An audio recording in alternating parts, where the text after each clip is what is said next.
ഷഹബാസ് എന്ന് പറയുന്ന ഒരു കൊച്ചുമിടുക്കന്റെ വീട്ടിൽ നിന്നാണ് ഞങ്ങൾ അല്പം സമയം മുമ്പ് ഈ ജാഥയിലേക്ക് ഇറങ്ങുന്നതിന് മുമ്പ് പുറപ്പെട്ടത്. ഷഹബാസിന്റെ ഉപ്പയെ അടുത്തിരുന്ന് കണ്ട് സംസാരിച്ചിരുന്നു.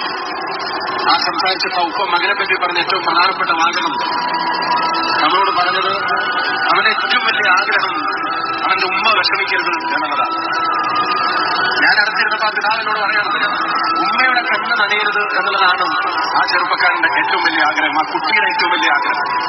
ഞാൻ സ്വന്തങ്ങൾ അങ്ങനെ പറയണമെന്ന് വെച്ചപ്പോ പറഞ്ഞു, ഈ കാലത്ത് ഒരു ആൺകുട്ടിയോടും ചെയ്യുന്ന കാര്യമല്ല എന്റെ കുട്ടി ചെയ്യുന്നത്.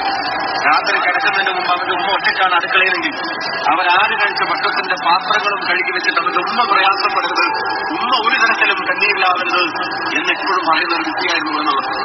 ഞാൻ വടകരയിലും പാലക്കാട് ജീവിക്കുന്ന സമയത്ത് പത്രമാധ്യമങ്ങളുടെയും സോഷ്യൽ മീഡിയയിലൂടെയും കണ്ടൊരു അദ്ദേഹത്തിന്റെ ഷഹബാസിന്റെ പ്രിയപ്പെട്ട ഒരു സുഹൃത്ത്, ആ സുഹൃത്ത് വന്നിട്ട് പൊട്ടി കരഞ്ഞുകൊണ്ട് പറയുന്നത് അവനോടും ഷഹബാസ് എപ്പോഴും പറയുമായിരുന്നു, എന്റെ ഉമ്മയുടെ കണ്ണീര് വരരുത്, എന്റെ ഉമ്മ കരയരുത് എന്നുള്ളത് ആ കുട്ടി എപ്പോഴും പറയുമായിരുന്നു. ഒരിക്കലും തന്റെ ഉമ്മ കരയരുതെന്ന് ആഗ്രഹിച്ച ചെറുപ്പക്കാരുടെ ഉമ്മയെ നിത്യ കണ്ണീരിലാട്ടിക്കൊണ്ടാണ്, ജീവിതാവസാനം വരെ കണ്ണീര് തോരാതെ ആട്ടിക്കൊണ്ടാണ്